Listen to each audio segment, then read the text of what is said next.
নমস্কাৰ স্বাগতম জনাইছোঁ নিউজৰ আৰু ইতিমধ্যে আপোনালোকে গম পাইছে যোৱা প্ৰায় ৪-৫ দিন ধৰি এটা বিশেষ বিষয় লৈ সমগ্ৰ অসমতে ব্যাপক চৰ্চা চলি আছে। ইটোৰ পিছত সিটো ঘটনা বিক্ষিপ্ত ঘটনা সংঘটিত হৈছে।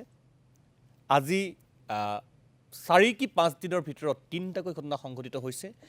যোৱা ১ জানুৱাৰীৰ পৰা যদি আমি এই জুন মাহৰ এই সময়খিনিলৈকে চাওঁ যে এনে কিছুমান ঘটনা অসমত সংঘটিত হৈছে যি কেতিয়াও কাৰো কাম্য নহয়। প্ৰথম যদি আমি মে' মাহৰ পৰা আৰম্ভ কৰোঁ, দুধনৈ ৩ মে'ৰ নিশা মই যে অকণ গ্ৰাফিক্সত দেখুৱাবলৈ চেষ্টা কৰিম, ৰংজালী বৈশাগু চাই উভতিছিল ২ কিশোৰী। দলবদ্ধ ধৰ্ষণ, ধন তালুকদাৰ বাহাৰ আলী ৰহমান আলী। ৫ মে'ত সবিশেষ জানিবলৈ অভিযুক্তৰ ঘৰলৈ গৈছিল ভুক্তভোগীৰ পৰিয়াল আৰু হতাহতিৰ সৃষ্টি হৈছিল। হিৰণ্য খাকলাৰী নামৰ এজন যুৱক ভুক্তভোগীৰ আত্মীয়, তেওঁ গুৰুতৰভাৱে আঘাতপ্ৰাপ্ত হৈছিল আৰু শেহত মৃত্যুক আঁকোৱালি লৈছিল। ৩ মে'ত ধৰ্ষণ, ৫ মে'ত ধৰ্ষণকাৰীৰ পৰিয়ালৰ দ্বাৰা ধৰ্ষিতাৰ আত্মীয়ক আক্ৰমণ আৰু শেহত মৃত্যু। এই হত্যাকাণ্ডত ৩ অভিযুক্ত, প্ৰথম ধৰ্ষণকাৰী ধন তালুকদাৰ বাহাৰ আলী ৰহমান আলী আৰু তাৰপিছত নাম সাঙুৰ খালে চেকাব আলী আৰু পাৰবিনা বেগম। এয়া হ'ল দুধনৈৰ ঘটনা। ২২ জুন মাজবাট, ২২ জুনত মাজবাটৰ নাহৰঝাৰত জঘন্য ঘটনা। ১৬ বছৰীয়া কিশোৰীক দলবদ্ধ ধৰ্ষণ, ৫টা পাখণ্ডৰ। গ্ৰেপ্তাৰ মুস্তাক আহমেদ, মহিদুল ইছলাম, হাফিজুল আলী, ছাদ্দাম আলী, আছান আহমেদ। টিউচনৰ পৰা ঘৰলৈ উভতিছিল কিশোৰীগৰাকী আৰু তাৰ সেই সময়তেই ঘটনা সংঘটিত হৈছিল। ৰাজ্যজুৰি এই ঘটনাক লৈ তীব্ৰ প্ৰতিবাদ অব্যাহত আছিল। ঠিক তাৰ 2টা দিনৰ পিছত এইবাৰ স্থান ঢেকীয়াজুলি। ২৪ জুনত ঢেকীয়াজুলিৰ অৰুণ চাহ বাগিচাত সংঘটিত নাৰকীয় ঘটনা। ১৫ বছৰীয়া কিশোৰীক দলবদ্ধ ধৰ্ষণ, একেই অনুৰূপ ঘটনা। টিউচনৰ পৰা ঘৰলৈ উভতিছিল আৰু সেই সময়তে সংঘটিত হৈছিল এই ভয়ানক জঘন্য ঘটনাটো। তাৰপিছতেই সন্দেহ ব্যক্ত কৰা হৈছিল ৪টা পাখণ্ডই এই কাণ্ড সংঘটিত কৰিছিল। এজনক শ্বহীদুল ইছলাম, এজনক গ্ৰেপ্তাৰ কৰা হৈছে আৰু বাকীকেইজন পলাতক। আৰু এই ঘটনাক লৈ বা এই ঘটনাক্ৰমক লৈ চৰ্চা চলি থকাৰ সময়তে আজিৰ দিনটোত আহিছে এক বিশেষ খবৰ বৰচলাৰ পৰা। এতিয়াৰ পৰা কিন্তু কিছু সময়ৰ পূৰ্বে বৰচলাত ধৰ্ষণৰ ঘটনাক লৈ উত্তপ্ত পৰিস্থিতি। ৰাইজে গ্ৰেপ্তাৰ কৰিছে এটা অভিযুক্তক আৰু সেই অভিযুক্তক ইতিমধ্যেই কঠোৰতম শাস্তি দিবৰ বাবে ৰাইজে আহ্বান জনাইছে। এগৰাকী কিশোৰীক গৰু এৰাল দিবলৈ যাওঁতেই ক্ষুদ্ৰ চাহ বাগিচাত কৰ্মৰত আনাৰুল ইছলাম নামৰ এটা পাখণ্ডই, কি বুলি ক'ম, এই ধৰণৰ অপকৰ্ম কৰাৰ অভিযোগ উত্থাপিত হৈছে। কিছু সময়ৰ পূৰ্বে এই খবৰ আমাৰ হাতলৈ আহিছে। এতিয়া কথাটো হ'ল যে এই কথা বতৰাবিলাক চলি থকাৰ পিছত সকলোৰে মনলৈ এটা কথাই আহিছে যে কোনো কাৰণত এই ধৰণৰ অপৰাধীয়ে কেতিয়াও ৰেহাই পাব নালাগে, কঠোৰতম শাস্তি পাব লাগে, কঠোৰতম শাস্তি হ'ব লাগে। কিন্তু এনে প্ৰেক্ষাপটত বা এনেধৰণৰ চৰ্চা চলি থকাৰ সময়তেই কিছু ৰাজনৈতিক কথা বতৰাৰ সৃষ্টি হৈছে। প্ৰথমতে মই আজিৰ দিনটোত এই কথাখিনি হোৱাৰ পিছত পীযুষ হাজৰিকা, মই পীযুষ হাজৰিকাৰ মন্তব্যলৈ যাম। মই অকণমান তাৰ পূৰ্বে মুখ্যমন্ত্ৰী ডক্টৰ হিমন্ত বিশ্ব শৰ্মাই নলবাৰীত আজি কেবিনেট অনুষ্ঠিত হৈছিল। মুখ্যমন্ত্ৰী ডক্টৰ হিমন্ত বিশ্ব শৰ্মাই কিদৰে মত ব্যক্ত কৰিছিল বা প্ৰতিক্ৰিয়া ব্যক্ত কৰিছিল এবাৰ চাই লোৱা হওক। যোৱা ৩ বছৰ অসমত এইবিলাক কৰিব কোনেও সাহসো কৰা নাছিল আৰু প্ৰায় এইবিলাক ঘটনা কমি গৈছিল। কিন্তু যোৱা এমাহত উপৰ্যুপৰি এনেকুৱা ঘটনা আৰু এটা পেটাৰ্ণ, কিছুমান বিশেষ লোক, বিশেষ ব্যক্তি, বিশেষ ঘটনা, এই ধৰণৰ ঘটনা আমাৰ মাজত পোহৰত আহিছে।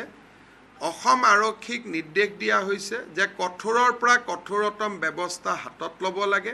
যোৱা এমাহত বিশেষকৈ লোকসভা নিৰ্বাচনৰ পিছত এটা চক্ৰ অনুপ্ৰাণিত হৈ উঠা দেখা গৈছে। মই 6টামান কেছটো আপোনালোকক মুখেদি কোৱালোঁ আৰু মোৰ নলেজত নথকাও আৰু কিমান ঘটনা হৈ আছেতো মই নাজানো। গতিকে এই ঘটনাবিলাকে আমাক অলপ চিন্তাৰ চিন্তিত কৰি তুলিছে। সেয়া আছিল মুখ্যমন্ত্ৰীৰ ভাষ্য। তাৰ ঠিক পূৰ্বে ৰাজ্যৰ আন এগৰাকী প্ৰভাৱশালী মন্ত্ৰী পীযুষ হাজৰিকাই সামাজিক মাধ্যমযোগে কিছু কথা ব্যক্ত কৰিছিল, বহুকেইটা উদাহৰণ দিছিল আৰু শেহত পীযুষ হাজৰিকাই এটা পেৰেগ্ৰাফ লিখিছিল ফেচবুকত, সামাজিক মাধ্যমত। মই সেই কথাখিনি অকণমান পঢ়ি দিব বিচাৰিছোঁ। কথা হ'ল, এটা বিশেষ সম্প্ৰদায়ৰ নাম সাঙুৰ খোৱা এই ঘটনাবোৰে কি প্ৰতিফলিত কৰিছে? শেহতীয়া নিৰ্বাচনত আমাৰ দল ভাৰতীয় জনতা পাৰ্টীৰ প্ৰাৰ্থী উজনিৰ অসমৰ যোৰহাট সমষ্টিত হাৰিছিল। কিন্তু প্ৰশ্ন হ'ল, হঠাৎ এই নিৰ্বাচনৰ পাছত আজি প্ৰায় 3 বছৰে কোনো ধৰণৰ বিশেষ অপ্ৰীতিকৰ ঘটনা সংঘটিত কৰিব নোৱাৰা এক বিশেষ সম্প্ৰদায়ৰ দুৰ্বৃত্তবোৰ হঠাৎ সক্ৰিয় হৈ এটাৰ পিছত আন এটা দলবদ্ধ আক্ৰমণত লিপ্ত হৈছে কিয়? খিলঞ্জীয়া কিশোৰীক দলবদ্ধভাৱে ধৰ্ষণ কৰাৰ দৰে মানৱ সভ্যতাক ভুলুণ্ঠিত কৰা ঘটনা কিয় সংঘটিত হৈছে? উল্লেখযোগ্য যে বিগত নিৰ্বাচনত কংগ্ৰেছ দলে অসমত লাভ কৰা প্ৰায় ৭৫ লাখ ভোটৰ ৫৮ লাখ ভোটেই সংখ্যালঘুৰ ভোট।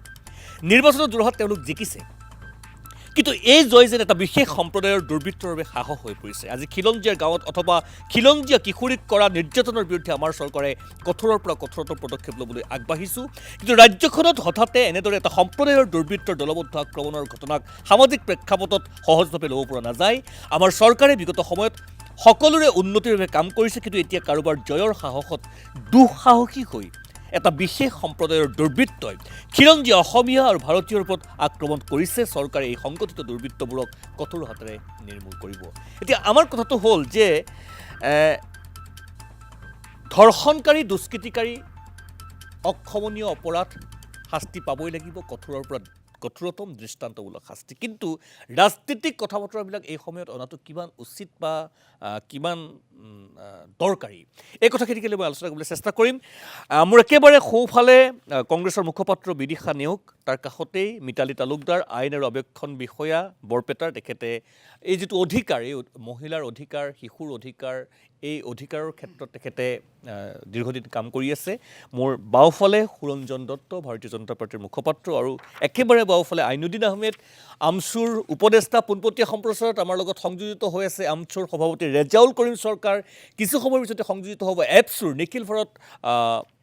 নিখিল বড়ো ছাত্ৰ সংগঠন এপচুৰ সভাপতি দীপেন বড়ো, আৰু ঢেকীয়াজুলিৰ পৰা বিভিন্ন জাতীয় সংগঠনৰ দল সংগঠনৰ প্ৰতিনিধি আমাৰ লগত থাকিব। বাৰু প্ৰথম সুৰঞ্জন দত্ত, আপোনাৰ ওচৰলৈ আহিছোঁ যে কেনেকুৱা ধৰণৰ প্ৰতিক্ৰিয়া? কথাটো হ'ল, কোনো কাৰণতেই কোনো ক্ষেত্ৰতে মানিব নোৱাৰা কথা, শাস্তি পাবই লাগিব, কিন্তু এনে প্ৰেক্ষাপটতো ৰাজনীতিৰ কথাটো কিমান গ্ৰহণযোগ্য? সুৰঞ্জন দত্ত। এইটো আচলতে ৰাজনীতিৰ বিষয় হ'ব নালাগে হা। আৰু চৰকাৰখনৰ গৃহমন্ত্ৰী হিচাপে মাননীয় মুখ্যমন্ত্ৰী ডাঙৰীয়াই যিখিনি কথা কৈছে, আৰু যিসকল লোক এই ঘটনাবিলাকৰ লগত জড়িত হৈ আছে আৰু যিখিনি সময়ত তেওঁলোকে সংঘটিত কৰিছে ঘটনাবিলাক, এইটো কাকতলীয়া হয়। আৰু যি আমি বা অসমীয়া হিচাপে, অকল ভাৰতীয় জনতা পাৰ্টী দলৰ এজন কাৰ্যকৰ্তা হিচাপে নহয়, এজন অসমীয়া হিচাপেও যদি কথাটো ভাবোঁ, আপোনালোকৰ তেওঁলোকৰ যিখিনি কাম য'ত য'ত হৈছে, পেটাৰ্ণটো সকলোৰে একেই, পেটাৰ্ণটো একেই। সেইকাৰণে আমি ভাবিবলৈ বাধ্য হৈছোঁ, এইটো মানে একদম সুস্থ মগজে খুব বহু পৰিকল্পিতভাৱে এটা সম্প্ৰদায়ৰ এখিনি যুৱকে বা মানুহে, এই কুলাংগাৰসকলে এই কামবিলাক কৰিছে। এটা সময়লৈকে সহ্য কৰিব পৰা যায়, আৰু এতিয়া বহুতে এইটো হিন্দু মুছলিম কৰিছে বুলি ছ'চিয়েল মিডিয়াত আৰম্ভ কৰিয়ে দিলে। আজি অখিল গগৈ ডাঙৰীয়াই কালি নে আজি কৈছে, মুখ্যমন্ত্ৰী ডাঙৰীয়াক তেওঁ ব্লেম দিছে। ধুবুৰীত গৈ ইলেকশ্যনৰ সময়ত তেওঁ কিখিনি কথা কৈছিলে, RSS আৰু BJP যদি কিবা কাৰণত চৰকাৰলৈ আহে, মোদী ৰকিবুল হুছেইনৰ কেম্পেইনিঙত তেওঁ ক'লে যে RSS যদি BJP যদি শাসনলৈ আহে, RSS আৰু BJP লগ লাগি সংবিধান সলনি কৰি মুছলমান সমাজক অদ্ভুত ধৰণৰ এটা বিট্ৰে কৰিব বুলি তেওঁ প্ৰচাৰ চলালে। সেইটো সাম্প্ৰদায়িক নহয়। কিন্তু আমাৰ মুখ্যমন্ত্ৰী ডাঙৰীয়া বা আমাৰ মন্ত্ৰী মহোদয়ে যেতিয়া অসমৰ বাই ভনীসকলৰ ওপৰত যিসকল কুলাংগাৰে এনেকুৱা ধৰণৰ ঘটনা কৰে, তাত যেতিয়া কথাবিলাক ক'বলৈ যাব, আপোনালোকে একদম বেয়া নাপাব সুনীত দা, সংবাদ মাধ্যমৰো কিছু সংখ্যকে, সকলো নহয়, কিছু সংখ্যকে ইয়াত ৰাজনীতি দেখা পায়। সংবাদ মাধ্যমৰো সমাজৰো কিছু লোকে ইয়াত অপৰাধীৰ পক্ষ লয়। আপুনি আৰু অলপ দিনৰ পাছত চাব, এই বিশেষ সম্প্ৰদায় বুলি আমি যিখিনি মানুহৰ কথা কৈ আছোঁ, যাক আমি সন্দেহযুক্ত বুলি কওঁ, পূৰ্ববংগীয় মূলৰ বুলি আমি ভাবোঁ, তাত এটা ডাউট আছে। এইসকল লোকক আইনী ব্যৱস্থা দিবৰ কাৰণেও মানুহ ওলাব। ঠিক আছে, বাই প্ৰফেশ্যন এজন এডভোকেটে তেওঁক সেইখিনি কৰাটো যুক্তিসংগত কথা, ভাৰতীয় গণতন্ত্ৰ আৰু ন্যায় ব্যৱস্থাত এইটো যুক্তিসংগত কথা দিব পাৰে। কিন্তু আপুনি চাব, সমগ্ৰ সেই কমিউনিটিৰ কিছুমান মানুহে উঠি পৰি এই যিসকল কুলাংগাৰ তেওঁলোকৰ পক্ষত থিয় হ'ব। তাতোতকৈ ডাঙৰ কথা, অসমীয়া কিছুমান মানুহেও যি ব্যৱস্থা ল'বৰ কাৰণে চেষ্টা কৰিব, চৰকাৰখনে হওক বা অসমৰ আইনী ব্যৱস্থাত থকা, প্ৰশাসনীয় ব্যৱস্থাত থকা অসম পুলিচৰ বিষয়া কৰ্মচাৰীসকলৰ ওপৰতে হওক, প্ৰশ্ন তুলিব। আৰু অসমত এই বেমেজালিবিলাকৰ যেতিয়াই এনেকুৱা ধৰণৰ ঘটনাবিলাক হয়, ৰাজনীতিটো প্ৰথম অখিল গগৈ আৰম্ভ কৰে। এইবাৰ মই চিৰঞ্জন, ৰাজনীতিক প্ৰেক্ষাপটলৈ মই যাম। মই অখিল গগৈক ৰাজনীতি বুলি ক'বলৈ যোৱা নাই দেই, এজন অসমীয়া হিচাপে। এইটো মই ৰাজনীতিলৈ যোৱাই নাই। অখিল গগৈ ৰাইজৰ দল কৰিছে, কি কৰি ৰাইজৰ দল কৰিছে আপোনালোকেও জানে। কিন্তু অসমীয়া হিচাপে অখিল গগৈ এই কথাখিনি এই মুহূৰ্তত মুখ্যমন্ত্ৰীক এই ধৰণে ক'ব নালাগিছিলে। নিশ্চয় মই কথাখিনি জানিবলৈ চেষ্টা কৰিম। আৰু ক'বলগীয়া আছে, মই আকৌ আহিম। মই অপেনিং ৰিমাৰ্কছটো চিৰঞ্জনটো সকলোকে লৈ ল'ব বিচাৰিছোঁ। মই দীপেন বড়োৰ ওচৰলৈ প্ৰথমতে যাব বিচাৰিছোঁ, কিছু তেখেত ব্যস্ত হৈ আছে। তাৰপিছতে মই ৰেজাউল কৰিম চৰকাৰৰ ওচৰলৈকো যাম আৰু মোৰ পেনেললৈ আহিম। বড়ো ডাঙৰীয়া, প্ৰথম আপোনাক স্বাগতম জনাইছোঁ মই অনুষ্ঠানৰ মাজলৈ। এতিয়া কথাটো হ'ল, আজি আপুনি মাজবাটলৈ গৈছে, আপুনি সকলোখিনি পৰিৱেশ পৰিস্থিতি তাত চাইছে, গোটেইখিনি বস্তু আপুনি হৃদয়ংগম কৰিছে। মই যদি আপোনাৰ 3 তাৰিখৰ পৰা, মে'ৰ 3 তাৰিখৰ পৰা আৰম্ভ কৰোঁ, এই মুহূৰ্ততো দুধনৈ কাণ্ডৰ যিসকল ভুক্তভোগী, সেই পৰিয়ালটো বা সেই মানুহখিনিয়ে ন্যায় নাপালে, তাৰপিছতে সংঘটিত মাজবাটৰ ঘটনা, তাৰপিছতে সংঘটিত ঢেকীয়াজুলিৰ ঘটনা, আৰু কালিৰ দিনটোত ঢেকীয়াজুলিৰ পৰা আমাৰ যিখিনি তথ্য আমাৰ আহিছে বা ঢেকীয়াজুলিৰ বিভিন্ন দল সংগঠনে তাত যিখিনি কথা ব্যক্ত কৰিছে যে যোৱা সময়খিনিত এনে কিছুমান ঘটনা তাত সংঘটিত হৈ গৈছে, অপৰাধীয়ে অপৰাধ কৰে, জেললৈ যায়, জামিন পাই ওলাই আহে, আকৌ অপৰাধ কৰে, এই ধৰণৰ এটা প্ৰৱণতাৰ সৃষ্টি হৈছে। আৰু যাৰ ফলত অপৰাধীয়ে কালৈকো ভয় নকৰে, কালৈকো ডৰ নকৰে, এই ধৰণৰ এটা প্ৰৱণতাই ক্ৰিয়া কৰিছে। আপুনি উল্লেখ কৰিছে অলপ দেৰি আগত যে আপোনালোকে পুনৰ 28-29 তাৰিখে প্ৰতিবাদত বহিব লাগিব কোকৰাঝাৰত, এই দুধনৈ কাণ্ডৰ অপৰাধীয়ে কিয় কঠোৰ শাস্তি নাপাব বা ভুক্তভোগীয়ে কিয় ন্যায় নাপাব। আমি আৰু কিমান দিন অপেক্ষা কৰিব লাগিব, কিমান আৰু আমাৰ কিশোৰী এইদৰে লাঞ্ছনা গঞ্জনা বা এই ধৰণৰ বিভিন্ন অত্যাচাৰৰ সন্মুখীন হ'ব লাগিব? কি কৰিব পৰা যায় বড়ো ডাঙৰীয়া? হয়, এই কথাটো স্পষ্ট যে নিখিল বড়ো ছাত্ৰ সন্থা আমি স্পষ্ট সহকাৰে আমি কৈ আছোঁ যে 3 আৰু 5 তাৰিখে ৰংজালী বৈশাগু বিহু চাই উভতাৰ পিছত দুগৰাকী নাবালিকা কিশোৰী, আমাৰ এই 2গৰাকী ভণ্টিজনীক দলবদ্ধভাৱে গণধৰ্ষণ কৰা হ'ল। ইয়াৰ পিছত যেতিয়া সোধপোছ আলোচনা কৰিবলৈ গৈছিল 5 তাৰিখে, আমাৰ মানে হিৰণময়ী খাকলাৰীক বৰ্বৰভাৱে ডেগাৰেৰে সানি খুচি পেলাই হত্যা কৰা হ'ল। তো তাত ধন আলি আৰু যিগৰাকী 5গৰাকী ব্যক্তিয়ে এই গণধৰ্ষণ আৰু পিছত হত্যাকাণ্ডত জড়িত হৈ আছিল, তেওঁলোকক গোৱালপাৰা জিলা আৰক্ষী প্ৰশাসনে কৰায়ত্ব কৰিছে, তাৰ বাবে আমি ধন্যবাদ দিছোঁ। কিন্তু কৰায়ত্ব কৰিয়ে দায় সামৰি নাযায়, কাৰণ আমি চৰকাৰখনক দাবী জনাই আছিলোঁ যে ফাষ্ট ট্ৰেক কোৰ্টত নিব লাগে। ভুক্তভোগী পৰিয়ালে, হিৰণময়ী খাকলাৰী পৰিয়াল অতিকৈ দৰিদ্ৰ দুখীয়া, আৰু তেওঁলোকে আলোচনা কৰিবলৈহে গৈছিল, তেওঁলোকক মাৰধৰ কৰিবলৈ যোৱা নাছিল, তেওঁলোকক আক্ৰমণ কৰিবলৈ যোৱা নাছিল। কাৰণ এই গাঁওখনক এই যিখিনি ৰাইজ আছে তেওঁলোকৰ এই 4-5জন মানুহ কেতিয়াও যুদ্ধ লাগিব নোৱাৰে। কিন্তু ঘটনাটো যেতিয়া তেওঁলোকে সোধপোছ কৰিবলৈ ডেগাৰে সানি পুচি পেলাই হত্যা কৰা হ'ল, ইয়াৰ পিছত ফাষ্ট ট্ৰেক কোৰ্ট আমি দাবী জনাইছোঁ, ভুক্তভোগী পৰিয়ালে সাহায্য পাব লাগে, আমি এইটো দাবী জনাইছোঁ 20 লাখ টকা, আৰু 2গৰাকী কণমানিক তেওঁলোকক সাহায্য দিব লাগে আমি দাবী জনাইছোঁ। আৰু 5গৰাকী যিসকল নৰপিশাচ সেই হত্যাকাণ্ডত জড়িত আছিল, এই যে ধৰ্ষণ কাণ্ডত জড়িত আছে, তেওঁলোকক ফাঁচি যাৱজীৱন মৃত্যু দিব লাগে, মৃত্যু আমি বিচাৰোঁ, আৰু আইনীভাৱে শাস্তি দিব লাগে, সেই কথাটো আমি স্পষ্ট কৈছোঁ। ধাৰাবাহিকভাৱে আমি দেখিবলৈ পালোঁ যে মাজবাট কাণ্ড সংঘটিত হ'ল, ইয়াৰ 2 দিন পিছতে ঢেকীয়াজুলি কাণ্ড সংঘটিত হ'ল। বিশেষ এটা চক্ৰ, বিশেষ এটা যিসকল সমাজক সদায় ধ্বংস আৰু সমাজ থানবান কৰিব বিচৰা সেইসকল চক্ৰই আজি এই কামটো কৰি আছে। আমাৰ অসমৰ সমাজখনত আই মাতৃসকলক, আমাৰ ভাইটি ভণ্টিসকলক, আমাৰ বাইদেউসকলক, আমাৰ বৌসকলক সন্মান দিয়া এটা কলা সংস্কৃতি আছে। সেই সংস্কৃতি আজি ধ্বংস কৰিব বিচাৰিছে। কোনো কাৰণত আপোচ কৰা নহয়। আৰু আমি অতিকে দুখ পাইছোঁ, অতিকে ইয়াৰ কাৰণে দুখ পাইছোঁ, আমি মুখ্যমন্ত্ৰী ডাঙৰীয়া হস্তক্ষেপ আমি বিচাৰিছিলোঁ। আৰু আজি কোনো এজন মন্ত্ৰী দুধনৈত যোৱা নাই, দুধনৈ কাণ্ডক গাগ কৰি থ'ব বিচাৰিছে। দুধনৈ কাণ্ডক লৈ যেতিয়া আমি মাত মাতিছোঁ, ধাৰাবাহিক আন্দোলন কৰিছোঁ, তিনিলানি আন্দোলন কৰিছোঁ, আৰু ইয়াত আমি দেখিবলৈ পালোঁ অসম চৰকাৰে এটা শব্দ নকয়, কোনো এটা শব্দ তেওঁলোকে আজি প্ৰকাশ কৰা নাই। আমি দুখ পাইছোঁ। জনজাতি হোৱাৰ বাবে, বড়ো সম্প্ৰদায় হোৱাৰ বাবে আজি দুধনৈ কাণ্ডক আজি চৰকাৰে গুৰুত্ব লোৱা নাই নেকি? ইয়াৰ কাৰণে অহাকাইলৈ 28 আৰু 29 তাৰিখে পুনৰবাৰ আমি আন্দোলনত বহিম। আৰু আমি এই আন্দোলন সৰু সৰু আন্দোলন হৈছে, বৃহৎ আন্দোলন হ'বলৈ গৈ আছে। যেতিয়া দীপেন বড়ো ডাঙৰীয়া, মই যদি আপোনাক সোধোঁ, দীপেন বড়ো ডাঙৰীয়া, মই যদি আপোনাক স্পষ্টকৈ সোধোঁ, আপোনালোকে আন্দোলন কৰিছে, কিন্তু আপুনি যিটো চক্ৰৰ কথা কৈছে, আপোনাৰ মতে চৰকাৰে সঠিকভাৱে ব্যৱস্থা গ্ৰহণ কৰা নাই আৰু এটা চক্ৰ সমান্তৰাল হৈ উঠি পৰি লাগিছে। মই যদি স্পষ্টকৈ সোধোঁ, কি ধৰণৰ চক্ৰৰ প্ৰতি আপোনালোকে আঙুলি টোৱাইছে? নাই, এই যি চক্ৰ যে সমাজত সদায় সামাজিক যি সমাজখন সুৰক্ষিত হৈ থাকিবলৈ লাগে, আৰু ছ'চিয়েল ছিকিউৰিটি যোনটো আমাক লাগে, যে আমাৰ ভাইটি যাব, ভণ্টি যাব, আমাৰ বাইদেউসকল যাব, আমাৰ আই মাতৃ যাব, য'তেই নাযাওক কিয় 24 ঘণ্টা দিনে ৰাতি ঘূৰিব পৰা সকলোৰে অধিকাৰ আছে। এইটো গণতান্ত্ৰিক দেশ হয়। ইয়াত কাৰোবাৰ গাঁৱেদি গ'লে, কোনোবা পিনি গ'লে, কোনোবা বাগানত গ'লে, কোনোবাই টিউশ্যনত গৈছে, কোনোবাই স্কুলত গৈছে, টিউশ্যনৰ পৰা ঘূৰি আহিছে, বৈশাগু বা বিহু চাই পেলাই গৈছে, তাক ৰেপ কৰিব, ধৰ্ষণ কৰিব, কোনে এৰি দিছে? কি কাৰণত হৈছে? আৰু চৰকাৰে ইয়াক নজৰ ৰাখিছে নে নাই?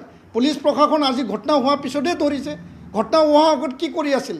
ঘটনা যে হ'ব নালাগে তাৰ কাৰণে প্ৰশাসন আছে, তাৰ কাৰণে আইন আছে, তাৰ কাৰণে পুলিচ আছে।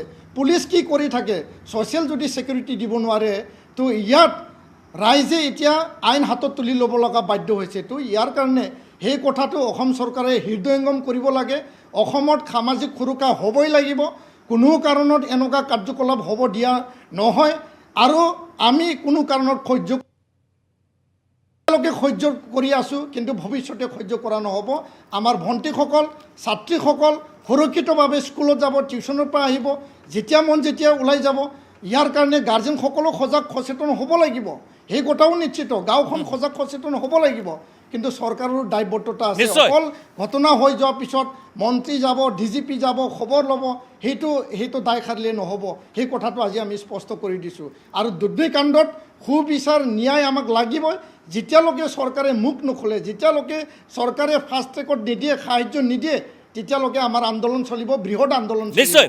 বড়ো ডাঙৰীয়া, আপুনি অকণমান লাইনত থাকক। মই ৰেজাউল কৰিমৰ ওচৰলৈ গৈছোঁ। ৰেজাউল কৰিম ডাঙৰীয়া, মই দুটামান কথা আপোনাৰ পৰা খোলোচাকৈ জানিব বিচাৰিম, বা খোলোচাকৈ মই সুধিম। যদিও বা বিশেষ সম্প্ৰদায় বুলি আমাৰ মাননীয় মুখ্যমন্ত্ৰী বা পীযুষ হাজৰিকা ডাঙৰীয়াই সামাজিক মাধ্যমত উল্লেখ কৰিছে, একাংশ সংখ্যালঘু, ধৰ্মীয় সংখ্যালঘু ছাত্ৰ সংগঠনে উল্লেখ কৰিছে যে একাংশ সম্প্ৰদায়, বিশেষ সম্প্ৰদায় বুলি কোৱাতকৈ ডাইৰেক্ট ইছলাম ধৰ্মাৱলম্বী লোক বুলি কৈ দিলেও ভুল নহ'ব, তেনেকৈ কৈ দিয়াই ভাল, সেইধৰণে কৈছে। গতিকে যিহেতু আমি আলোচনা কৰিব বিচাৰিছোঁ, বা কেইটামান কথা খোলাকৈ সুধিব বিচাৰিছোঁ, বিশেষ সম্প্ৰদায়, এটা বিশেষ কথা, এই ধৰণৰ কথাবিলাক আওকাণ কৰি এই যিখিনি কথা আজি পীযুষ হাজৰিকা ডাঙৰীয়াই যিখিনি সামাজিক মাধ্যমত উল্লেখ কৰিছে, তেখেতে যিকেইটা ঘটনা সদৰি কৰিছে, সেই ঘটনাকেইটাৰ যিসকল অভিযুক্ত, সেই অভিযুক্তৰ 99% ইছলাম ধৰ্মাৱলম্বী লোক, আৰু সেইবাবেই তেখেতে সেই ধৰণৰ কথাবিলাক অৱগত কৰিছে। আপুনি মাজবাটলৈ গৈছিল, আৰু আপুনি এটা কথা খুব স্পষ্টভাৱে উল্লেখ কৰিছে তেতিয়া, যে অপৰাধীক ফাঁচি হ'ব লাগে, আৰু যদি দৰকাৰ হয় ৰাজহুৱা জেগাত ফাঁচি হ'ব লাগে। আপুনি সেই বাক্যটো একজেক্টলি উল্লেখ কৰিছিল। সেই স্থিতিটো সকলোৱে আদৰণি জনাইছিল, কিন্তু তাৰ পিছতো এই প্ৰেক্ষাপট, এই কথা বতৰাবিলাক চলি আছে, এই ধৰণৰ নাম নোকোৱা, নাম উচ্চাৰণ নকোৱা, অকণমান ৰাজনীতি, কিবা কিবি ইত্যাদি বুজাই ভালকৈ বুজিছে। এই ক্ষেত্ৰত আপোনালোকৰ প্ৰতিক্ৰিয়া কি হ'ব? ৰেজাউল কৰিম ডাঙৰীয়া। চাওক, প্ৰথম কথা হৈছে যে মই সদৌ অসম সংখ্যালঘু ছাত্ৰ ইউনিয়নৰ আমচুৰ সভাপতি হিচাপে আজি যিহেতু বিশেষকৈ সংখ্যালঘু সম্প্ৰদায়ৰ, মুছলমান সম্প্ৰদায়ৰ যুৱকসকলৰ নামবিলাকেই ওলাই আহিছে প্ৰতিটো ঘটনাৰ লগত জড়িত, গতিকে এইটো মই লজ্জাবোধ কৰিছোঁ। আৰু আচলতে সংখ্যালঘু যুৱক হিচাপে যে আচলতে সংখ্যালঘুসকল যে আচলতে কিছু দুৰ্বৃত্ত সংখ্যালঘু সমাজত আছে, যিসকলে সমাজখন ধ্বংস কৰিব বিচাৰে, যিসকলে সমাজত এনেকুৱা ধৰণৰ কুকাণ্ড কৰি সমগ্ৰ জাতিটোক তেওঁলোকে লজ্জানত কৰিব বিচাৰে। আচলতে তেনেকুৱা মানসিকতাৰ কিছু মানুহ আছে, কিন্তু সেই মানসিকতাৰ মানুহখিনিক আমি চিনাক্ত কৰিব লাগিব আৰু আমি সংখ্যালঘু সমাজে সেইখিনি মানুহক উলিয়াই আনিব লাগিব আৰু তেওঁলোকক পুলিচৰ জৰিয়তেই হওক বা সামাজিকভাৱে হওক পানিছমেণ্টৰ ব্যৱস্থা গ্ৰহণ কৰিব লাগিব। অন্যথাই হয়তো এই যুৱকসকলৰ জৰিয়তে আৰু অধিক ভয়াৱহ পৰিৱেশৰ মাজত গতি কৰিব। কিন্তু এটা কথা মই ইয়াত দুখ পাইছোঁ যে অসমৰ মাননীয় মুখ্যমন্ত্ৰী হিমন্ত বিশ্ব শৰ্মা ডাঙৰীয়া আৰু পীযুষ হাজৰিকা ডাঙৰীয়া যি ধৰণে কথাবিলাক ক'ব বিচাৰিছে, প্ৰথম কথা হৈছে দুধনৈ ঘটনাটোক আমি তীব্ৰভাৱে নিন্দা কৰিছোঁ। তেতিয়াও আমি এপছুৰ লগত কথা পাতিছোঁ, আমি চৰকাৰক দাবী উত্থাপন কৰি মেমৰেণ্ডাম দিছোঁ। মাজবাটৰ ঘটনাটোত মই তীব্ৰভাৱে নিন্দা কৰিছোঁ। মই প্ৰয়োজনত মাজবাট হওক, দুধনৈ হওক, ঢেকীয়াজুলি হওক, প্ৰতিটো আছামী যিসকল বদমাছ, ইয়াৰ কোনো জাত পাত ধৰ্ম নাই, গতিকে যিয়ে বেয়া কাম কৰিছে ইয়াত বিশেষ সম্প্ৰদায় বুলি কৈ লাভ নাই। তাত মুছলমান নাম আছে, মুছলমানেহি। গতিকে তাক প্ৰয়োজনত ফাষ্ট ট্ৰেক কোৰ্টৰ জৰিয়তে খুব খৰতকীয়াকৈ হোম ডিপাৰ্টমেণ্টে এইটোক আইনৰ আওতালৈ আনি ৰাজহুৱা স্থানত ফাঁচি দিয়াৰ ব্যৱস্থা গ্ৰহণ কৰিব লাগে। মুখ্যমন্ত্ৰী ডাঙৰীয়াই এনেকুৱা এটা দৃষ্টান্তমূলক শাস্তি দিয়ক, যি শাস্তিয়ে কোনো অপৰাধীয়ে আৰু কোনো মানুহেই এনেকুৱা ধৰণৰ অপৰাধ কৰিব সাহস গোটাব নোৱাৰিব। ঢেকীয়াজুলিতো আমাৰ ল'ৰা গৈছে, যোৱাকালি আমি ঢেকীয়াজুলিত বৃহৎ প্ৰতিবাদ সাব্যস্ত কৰিছোঁ। কেৱল মাত্ৰ এইটো যে অইন ধৰ্মৰ ছোৱালী হৈছে কাৰণে যে আমাৰ সংখ্যালঘু সমাজ বহি আছে তেনেকুৱা নহয়। আমাৰ কথা হৈছে অসমৰ সকলো জাতি জনগোষ্ঠী, সকলো ধৰ্মাৱলম্বী লোক আমি একেলগে থাকিব লাগিব আৰু একেলগেই সকলো জীয়ৰী বোৱাৰী মা ভনী সকলোৱে সুৰক্ষিত হ'ব লাগিব। গতিকে ইয়াত সম্পূৰ্ণভাৱে মুখ্যমন্ত্ৰী ডাঙৰীয়াৰ গৃহ বিভাগ ফেইলৰ হৈছে, গৃহ বিভাগৰ দুৰ্বলতা আছে, যাৰ কাৰণে মুখ্যমন্ত্ৰী ডাঙৰীয়াই বিষয়টো ৰাজনীতিকৰণ কৰিব বিচাৰিছে। মুখ্যমন্ত্ৰী ডাঙৰীয়াই ৰাজনীতিকৰণ নকৰিলে মুখ্যমন্ত্ৰী ডাঙৰীয়াই প্ৰতিটো ঘটনাই গম পায়। মুখ্যমন্ত্ৰী ডাঙৰ এনেকুৱা নহয় যে মাজবাট, ঢেকীয়াজুলি আৰু আপোনাৰ এই কি কয় দুধনৈত অইন সম্প্ৰদায়ৰ হৈছে, আচল বৰপেটাতো আজি অন্য সম্প্ৰদায়ৰ হৈছিলে, কোকৰাঝাৰৰ ঘটনাটো এটা সম্পূৰ্ণ সুকীয়া, বগৰীবাৰী বিলাচীপাৰাৰ ঘটনাটো এটা সম্পূৰ্ণ আপোনালোকে গম পায়। গতিকে এটাৰ পিছত এটা ঘটনা সংঘটিত হৈ আছে। তাৰ অসমখনত এটা পৰিৱেশ ল এণ্ড অৰ্ডাৰ চিটুৱেশ্যন যে তলফালে গতি কৰিছে, এইটো কথাটো কিন্তু আজি সকলোৱে স্বীকাৰ কৰিব লাগিব। গতিকে মুখ্যমন্ত্ৰী ডাঙৰীয়াৰ হাতত যিহেতু গৃহ বিভাগ আছে, মুখ্যমন্ত্ৰী ডাঙৰীয়াই কঠোৰ ব্যৱস্থা গ্ৰহণ কৰক। ইয়াত কোনে কাক ভোট দিছে, কোনে কাৰ ৰাজনীতি হৈছে, আমি বিশ্বাস কৰোঁ ভোট বিভিন্নজনে বিভিন্নজনক দিব পাৰে, কিন্তু অপৰাধী যিসকল আছে, যিসকলে অপৰাধ কৰে, তেওঁলোকৰ লগত ভোটৰ কোনো লেনদেন নাই। আজি মই বিভিন্ন এংগেলত চাইছোঁ কিছুমান অপৰাধী ধৰা পৰিছে, তেওঁলোকে বিভিন্ন সময়ত ইয়াতকৈ আৰু বেলেগ বেলেগ অপৰাধ কৰি জেলৰ পৰা তেওঁলোকে জামিনত আহিছে। কেনেকৈ তেওঁলোকে জামিন পালে, কিমান সেই কথাবিলাক আমি চিন্তা কৰিব লাগিব। কেনেকৈ তেওঁলোকে মুকলি আকাশৰ তলত থাকিলে, লোকেল পুলিচে কিয় তেওঁলোকৰ জামিন পোৱাৰ পিছত তেওঁলোকৰ খবৰবিলাক ৰখা নাই, তেওঁলোকে কি কাম কৰি আছে। গতিকে মই ভাবোঁ যে আচলতে আমি সকলোৱে ঐক্যবদ্ধ হ'ব লাগে, ঐক্যবদ্ধ হোৱাৰ সময় আহিছে। যদিও মুছলমান ধৰ্মাৱলম্বী লোকে যুৱকসকলে এই কামটো কৰিছে বুলি আজি সকলোৱে আমি কৈ আছোঁ, সকলোৱে দেখি আছোঁ। গতিকে আমি এই মানুহখিনিকোতো ঠিক কৰিব লাগিব। সমগ্ৰ অসমবাসী ৰাইজে ইয়াত হিন্দু মুছলমান কৰি লাভ নাই। অপৰাধীৰ দৃষ্টিৰে আমি চাই পেলাই আমি সকলো সমাজখন ঠিক কৰাৰ ব্যৱস্থা গ্ৰহণ কৰিব লাগিব, তেতিয়াহে আমি আগবাঢ়ি যাব পাৰিম। অন্যথাই কিন্তু যদি দোষাৰোপ কৰি থাকোঁ, ৰাজনীতি কৰি থাকোঁ, তেনেহ'লে অপৰাধীয়ে কিন্তু সুবিধা ল'ব। গতিকে ইয়াত আমি সকলোৱে যদি ঐক্যবদ্ধ হওঁ, যি ধৰণে সংবাদ মাধ্যম ঐক্যবদ্ধ হৈছে যে সংবাদ মাধ্যমৰ ধৰ্ষণকাৰীক যিকোনো মূল্যৰ বিনিময়ত ফাঁচি কাটাব, তেওঁলোকে শাস্তি পাব লাগে। মই ভাবোঁ হাতিয়াৰ পৰা ধুবুৰীলৈকে প্ৰতিটো জাতি জনগোষ্ঠীয়ে, বিশেষ সম্প্ৰদায়, অমুক ধৰ্ম তমুক ধৰ্ম এইবিলাক নকৈ ঐক্যবদ্ধভাৱে যদি আমি থিয় দিওঁ, মই ভাবোঁ যে অপৰাধীয়ে সৰু সুৰা অপৰাধ কৰিবলৈ অসমত সাহস নাপাব। এই ক্ষেত্ৰত মুখ্যমন্ত্ৰীয়ে ব্যৱস্থা গ্ৰহণ কৰক। আৰু লগতে মই সংখ্যালঘু সম্প্ৰদায়ৰ বিশেষকৈ বুদ্ধিজীৱীসকলক আহ্বান জনাইছোঁ, ৰাজনৈতিক নেতাসকলক আহ্বান জনাইছোঁ যে আহক আমি সকলোৱে মিলিজুলি, আৰু অসমৰ মুখ্যমন্ত্ৰী ডাঙৰীয়া সততে বিভিন্ন বুদ্ধিজীৱীসকলক লৈ মিটিং কৰে। হয়, যি সমাজ ব্যৱস্থাত কোনোবা সমাজ ব্যৱস্থাত যদি কোনো ধৰণৰ অপৰাধ প্ৰৱণতা বৃদ্ধি হৈছে, মুখ্যমন্ত্ৰীয়ে সেইসকল সমাজ ব্যৱস্থাৰ সেইসকল জনগোষ্ঠীৰ মানুহৰ সেইসকল বুদ্ধিজীৱীসকলক মাতি আনি সমাজখন কেনেকৈ ভালখন, অসমখনৰ দায়িত্ব মুখ্যমন্ত্ৰীৰ হাতত আছে। নিশ্চয় নিশ্চয় কৰিম ডাঙৰীয়া, মই বুজি পাইছোঁ। মই আপোনাক আৰু দীপেন বড়ো দুয়োকে বিদায় দিছোঁ। এইখিনি সময় আপোনালোকে আমাক দিলে, মোৰ ধন্যবাদ জ্ঞাপন কৰিছোঁ। দুয়ো খুব ব্যস্ত হৈ আছিল। তাৰপিছতে মই পেনেললৈ আহিম। আইনুদ্দিন আহমেদ এমছুৰ উপদেষ্টা আছে, যদি কিবা কুৱেশ্যন থাকে সুৰঞ্জন দত্তৰ বা যিখিনি প্ৰতিক্ৰিয়া আছে আমি আইনুদ্দিন আহমেদে দিব। দীপেন বড়ো আৰু ৰেজাউল কৰিম চৰকাৰ, আপোনালোকক মই ধন্যবাদ জ্ঞাপন কৰিছোঁ। আৰু এই কথাখিনি আপোনালোকে যিটো ষ্টেণ্ড লৈছে, অনাগত সময়ত আপোনালোকে এই ষ্টেণ্ডত আগবাঢ়ি যাব বুলি আমি আশা কৰিছোঁ।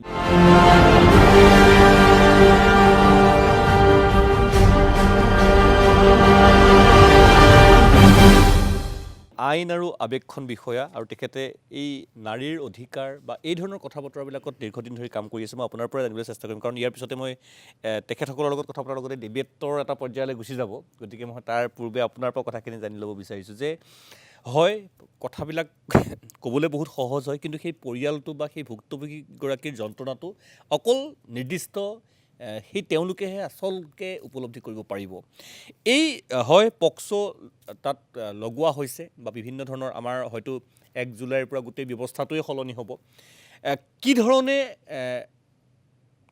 চৰম আৰু দৃষ্টান্তমূলক শাস্তি পাব পাৰি বা ন্যায় পাব পাৰি ভুক্তভোগীয়ে বা ক'ৰবাত থাকি যোৱা এই সুৰুঙাবিলাক আহিব লগা আমাৰ ন্যায় ব্যৱস্থাই মাৰিব পাৰিবনে যাতে এজন অপৰাধীয়ে আকৌ জামিন লৈ আকৌ এই ধৰণৰ দুষ্কাৰ্যত অৱতীৰ্ণ হ'ব নোৱাৰে হয় আমাৰ ভাৰতীয় দণ্ডবিধি যিখন আছিলে সেইখন কিন্তু এই ক্ষেত্ৰত সঁচাকৈ আৱৰণী আছিলে শিশুসকলক তেনেকৈ প্ৰতিৰক্ষা কৰিব পৰা নাছিলে কিন্তু পক্সো আইনখন যেতিয়া আনিছে 2012 চনত সেইখন শিশুসকলৰ ওপৰত হোৱা বিভিন্ন ধৰণৰ আপোনাৰ যৌন অত্যাচাৰ যৌন নিপীড়নৰ পৰা ৰক্ষা কৰাৰ কাৰণেই আনা হৈছিলে আৰু সেই আইনখন এতিয়ালৈকে আটাইতকৈ কঠোৰ আইন আৰু সেই আইনখনত খুব ভাল বিধান আছে কিন্তু ডাঙৰ কথাটো হ'ল আমাৰ সমাজত সেই আইনবিলাকৰ বিষয়ে সজাগতা নাই আমি বহুতেই নাজানো আমি সকলোৱে দাবী কৰোঁ পুলিচ থানাত গৈ পেলাই যে তেখেতসকলক দৃষ্টান্তমূলক শাস্তি দিব লাগে কিন্তু সদায় আদালতত সাক্ষীৰ ওপৰত বেছ কৰি পেলাই ডিচিশ্যনবিলাক হয় আৰু সেই সাক্ষী প্ৰমাণ লোৱাৰ ক্ষেত্ৰতে বহুতো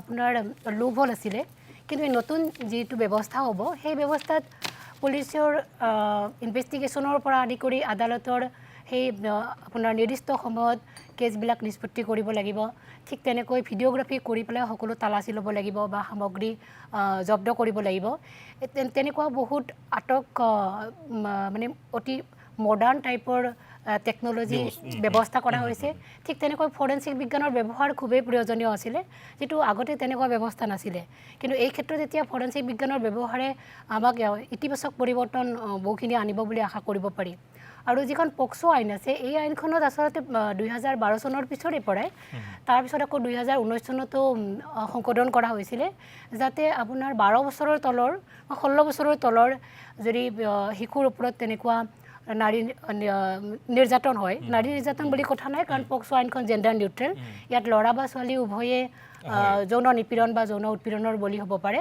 তো যিকোনো ল'ৰা বা ছোৱালী যিয়েই নহওক কিয় 16 বছৰৰ তলৰ ক্ষেত্ৰত তেওঁলোকৰ শাস্তিটো অতি চৰম দিয়া হৈছিলে 20 বছৰ তাৰোপৰি ডেথ পেনাল্টিও হ'ব পাৰে হয় আৰু এই ক্ষেত্ৰত যিটো আপোনাৰ লাইফ ইম্প্ৰিজনমেণ্ট হ'ব পাৰে 20 বছৰৰ পৰা লাইফ ইম্প্ৰিজনমেণ্টটো এই ক্ষেত্ৰত আপোনাৰ গোটেই ৰিমেইনিং পাৰ্ট অফ লাইফ বুলি কয় নেচাৰেল লাইফ মানুহজনৰ গতিকে অতি কঠোৰ আছিলে কিন্তু ডাঙৰ কথাটো হ'ল আমাৰ যিখিনি আমাৰ আইনী সজাগতা লাগে যেনেকৈ আমাৰ ছোৱালী এজনী বা ল'ৰা এটা ছেক্সুৱেলি এবিউজ হোৱাৰ লগে লগে আচলতে মেডিকেলি সাক্ষী প্ৰমাণটো লাগে সেইখিনি কিন্তু সেই আঁকোৱাখিনি আছিলে বা আমাৰ সজাগতা নাই যেতিয়া কমপ্লেইন কৰা হয় তেতিয়াও 2-3 দিন পিছত কৰা হয় তাৰপিছত মেডিকেল ৰিপৰ্টত আপোনাৰ সেইখিনি প্ৰকাশ নাপায় এই ক্ষেত্ৰত গতিকে ভিক্টিমজনীয়ে ভুক্তভোগীয়ে ন্যায় পোৱাটো সাধাৰণ হৈ নাথাকে গতিকে আমাৰ দাবীবিলাক দাবী হৈয়ে থাকে কিন্তু আচলতে প্ৰকৃত ন্যায় নাপায় এতিয়া মই আপোনাক যদি সোধোঁ যে এতিয়া যিকেইটা কথা ঘটনা পোহৰলৈ আহিছে ধৰক ঢেকীয়াজুলি হওক বা মাজবাটেই হওক ঘটনা সংঘটিত হোৱাৰ কোনোবাটো এদিনৰ পিছত কোনোবাটো হয়তো প্ৰায় 36 ঘণ্টাৰ পিছত আৰক্ষীৰ কাষ পাইছেগৈ এনেকুৱাতো কিবা সুৰুঙা থাকি যাব পাৰে নেকি আইনী সুৰুঙাৰ মাজেৰে আপোনাৰ দুষ্কৃতিকাৰী অপৰাধী শাৰী পাৰ হৈ যাব পৰাৰ অৱকাশ থাকিব পাৰে নেকি নিশ্চয়কৈ কাৰণ এতিয়ালৈকে যিটো ব্যৱস্থা আছে আমাৰ জুলাই 1 তাৰিখৰ পৰা নতুন ব্যৱস্থা আহিব সেইটো বেলেগ কথা কিন্তু এইটোৰ ক্ষেত্ৰতো আজিৰ কেছটোৰ ক্ষেত্ৰত বা হৈ যোৱা কেছবিলাকৰ ক্ষেত্ৰত আগৰ পুৰণি যি 3খন আইন আছে সেই আইনমতেই হ'ব গতিকে সেই ক্ষেত্ৰতো ভিডিঅ'গ্ৰাফিৰ ব্যৱস্থাটো নাছিলে বাধ্যতামূলক নাছিলে গতিকে ইনভেষ্টিগেশ্যন পুলিচে আৰম্ভ কৰিছে আৰু নিশ্চয় ভিডিঅ'গ্ৰাফি কৰিছে বুলি আশা কৰিব নোৱাৰি আৰু মেডিকেল ৰিপৰ্ট এতিয়াৰ যিখন নতুন আইন আহিব তাত মেডিকেল ৰিপৰ্ট 7 দিনৰ ভিতৰত পাবই লাগিব কিন্তু আগতে তেনেকুৱা ব্যৱস্থা নাছিলে গতিকে চবতে হেমাহি এটা থাকি যায় মই অকণমান যিটো কথা আমি প্ৰথমতে আৰম্ভ কৰিছিলোঁ আইনজীৱীৰ ওচৰলৈ যাম বাৰু বিদিশা নেওগ মই আপোনাৰ ওচৰলৈ আহিব বিচাৰিছোঁ যে প্ৰথমতে আপুনি ঠিক আহি পাওঁতেই মই কথাখিনি পাঠ কৰিয়ে আছিলোঁ আমাৰ মুখ্যমন্ত্ৰীয়ে কি কৈছিল আমাৰ মাননীয় মন্ত্ৰী পীযুষ হাজৰিকা ডাঙৰীয়াই কি কৈছিল মই এটা কথাই উল্লেখ কৰিব বিচাৰিছোঁ যে আপোনালোকে যোৱা নিৰ্বাচনত 70 লাখ ভোট পাইছে, তাৰ ভিতৰত 58 লাখে ধৰ্মীয় সংখ্যালঘু মানুহৰ ভোট, আৰু যাৰ বাবে এটা বিশেষ সম্প্ৰদায়, যে ইয়াত নামটো কোৱা নাই, মই নামটো কৈয়ে দিছোঁ, বিশেষ সম্প্ৰদায়ৰ দুৰ্বৃত্তৰ বাবে আপোনালোক সাহসৰ কাৰণ হৈ পৰিছে। আপোনাৰ প্ৰতিক্ৰিয়া, যিটো কথা সুৰঞ্জন দত্তই আৰম্ভ কৰিছিলে? প্ৰতিক্ৰিয়া মানে এতিয়া যিবিলাক কথা বতৰা হৈ আছে, চিৰিয়াছ কথা এইবিলাক। অপৰাধীৰ কোনো ধৰ্ম, অপৰাধীৰ কোনো জাত, অপৰাধীৰ কোনো সম্প্ৰদায় নাথাকে। কিন্তু কথাটো হ'ল, এই যিবোৰ ক্ৰাইম হৈ আছে, এইবোৰক আমি অসম প্ৰদেশ কংগ্ৰেছে বা আমাৰ ভাৰতীয় জাতীয় কংগ্ৰেছে তীব্ৰ ভাষাৰে বিৰোধিতাও কৰোঁ, আৰু এইবোৰ যিবোৰ কাম কৰে ইয়াৰ দৃষ্টান্তমূলক, অতি দৃষ্টান্তমূলক শাস্তি হোৱাটো আমি বিচাৰোঁ। কংগ্ৰেছৰ কোনোবা নেতাকৰ্মীয়ে, যিহেতু কংগ্ৰেছক সাঙুৰিছে কথাটোত, কংগ্ৰেছক যিহেতু সাঙুৰিছে কথাটোত, মই সেইকাৰণে কৈছোঁ, কংগ্ৰেছৰ কোনোবা নেতাকৰ্মীয়ে ক'ৰবাত কৈছে নেকি যে এই মানুহখিনিক দোষী নহয়? চৰকাৰত তেওঁলোক আছে, আজি 10 বছৰৰ পৰা চৰকাৰত তেওঁলোক আছে, গৃহ বিভাগ মুখ্যমন্ত্ৰীৰ হাতত আছে। এই কথাটোত মই আপোনাক মানে মোৰ এতিয়া ক'বলৈ কিবা বেলেগ ধৰণৰ হৈছে, কাৰণ এইটো ইমান এটা চিৰিয়াছ টপিক, তাক কংগ্ৰেছক সামৰাৰ একো দৰকাৰ নাছিল। বিজেপিয়ে কিছুমান আগতে হাই ভল্টেজ ড্ৰামা কৰিছিলে, এতিয়া ভল্টেজ ডাউন হৈছে, এতিয়া তেওঁলোকৰ ভল্টেজ ডাউন। গতিকে এই যেতিয়া MCB পৰে যে, আজি প্ৰতিদিন কাকতত ৰাতিপুৱা ওলাইছে গাঁৱত 8-10 ঘণ্টাকৈ বিজুলী নাই, এই যে ভল্টেজ ডাউন হৈছে, এতিয়া কি ক'ব? তেওঁলোকৰ যি ব্যৰ্থতা, তেওঁলোকৰ যি পৰাজয়ৰ হতাশা, যদিওবা আমি 3খনতহে জিকিলোঁ, তেওঁলোকে 11খনত জিকিছে, তথাপিতো যিটো হতাশা, এই হতাশাটোত তেওঁলোকে ইমান মানসিকভাৱে ভাগি পৰিছে। মইতো গমেই পোৱা নাছিলোঁ পীযুষ হাজৰিকাদেৱ যে এতিয়াও ৰাজনীতিত আছে। এতিয়া যোৰহাটততো আসনখন হেৰুৱালে, অদৰকাৰী কথা কিছুমান কৈ পেলাই জয়ন্ত মল্ল ডাঙৰীয়াই হওক, আজি পীযুষ হাজৰিকা ডাঙৰীয়াই হওক, যোৰহাটততো ছিটখন তেওঁলোকে হেৰুৱালে, এইটো চবেই গম পাইছে। বিজেপিৰ ডাঙৰ ডাঙৰ নেতাই কৈছে তেওঁলোকক একচুৱেলি আহিবলৈ দিব নালাগিছিলে, তেওঁলোকৰ কথা বাৰ্তাই খুব মানুহক খং উঠাইছে, দুখ লগাইছে, সেইকাৰণে যোৰহাটত সেইটো এটা আমাৰ কাৰণে প্লাছ পইণ্ট আছিলে। এতিয়া সেই ব্যৰ্থতাটো ইমান দিন সাৰ সুৰ নাই, ৰাজনীতি ত্যাগ কৰিম বুলি যে ক'লে, তাৰপিছত ইমান দিন সাৰ সুৰ নাই, এতিয়া হঠাৎ আহি পেলাই এই কেছবোৰত আনি পেলাই কংগ্ৰেছক সাঙুৰি দিছে। ইয়াত ক'তো কংগ্ৰেছ জড়িত নাই, কংগ্ৰেছে কাকো উৎসাহ দিয়া নাই যে এনেকুৱা কাম কৰক। কংগ্ৰেছৰ কোনো নেতাকৰ্মীয়ে, মই আপোনাক আজি ইয়াৰ পৰাই ক'ব পাৰোঁ, এখন মঞ্চৰ পৰা, কোনো নেতাকৰ্মীয়ে ক'তো এইবিলাকত উৎসাহ নজনায় বা তেনেকুৱা কোনোবা মানুহ পালে আমি তেওঁলোকক ৰেহাই দিবলৈ নকওঁ। আজি এই পৰাগ দাসে, সাংবাদিক পৰাগ কুমাৰ দাস, তেখেতে এটা শব্দ ইউজ কৰিছিলে, ফানুচ বুলি। এই কামবোৰ ফানুচ টাইপৰ হৈছে। এতিয়া আপুনি চাব, আমাৰ অসমত এনেকুৱা অৱস্থা, কোনোবা মন্ত্ৰীৰ ঘৰৰ পৰা আম যদি কোনোবাই খায়, আম চুৰিটো কেছ হয়। আজি সুপ্ৰিম কোৰ্টৰ জাজ আছিলে ৰঞ্জন বৰাদেৱ, আপুনি গমেই পায় এইখিনিত, গীতানগৰ থানাত সিদিনা এটা কেছ পৰিছে, 18 নে 19টা আম থাকে গছ এডালত, সেই আম এটা চুৰি কৰি আম এটা ল'ৰাটোৱে খালে কাৰণে গীতানগৰ থানাত গৈ কেছ দিলে। এতিয়া আম চুৰিতটো একো কেছ নহয়, গোটেই দিনটো বহুৱাই থৈ দিলে ল'ৰাজনক, আৰু ল'ৰাজনে ওলাই যাওঁতে কৈছে যে মই জীৱনত আৰু আম নেখাওঁ। গতিকে অসমত এনেকুৱা কেছো হয়। মোৰ কথাটো হ'ল, য'ত যি কেছ হৈছে, সেই কেছবোৰ কঠোৰ হাতেৰে মুখ্যমন্ত্ৰী ডাঙৰীয়াই, গৃহ বিভাগে, পুলিচে গ্ৰেপ্তাৰ কৰিব লাগে, ফাষ্ট ট্ৰেক আদালতত ঘটনাবিলাক চালি জাৰি চাব লাগে, আৰু দোষীয়ে আটাইতকৈ যিমান পাৰি যিমান হেভি শাস্তি তেওঁলোকক দিয়ে, IPCৰ আণ্ডাৰত, ভাৰতীয় যিখন ইণ্ডিয়ান পেনেল কোডৰ আণ্ডাৰত যিমান দূৰ পাৰি তেওঁলোকক শাস্তি দিয়ক। আৰু আমি সেইটো সম্পূৰ্ণকৈ ব্যক্তিগতভাৱে মই নিজেও আৰু কংগ্ৰেছেও, কংগ্ৰেছৰ প্ৰত্যেকজন নেতাকৰ্মীয়ে, বা কংগ্ৰেছ বুলি নহয়, প্ৰত্যেকজন সাধাৰণ মানুহে যাক মানুহ বুলি কোৱা হয়, প্ৰত্যেকে এই পানিছমেণ্টবোৰ হোৱাটো বিচাৰে। এতিয়া আপোনাক এটা কথা কৈছোঁ, আজি আপুনি দীপাংকৰ গগৈৰ কেছটো শুনিছে।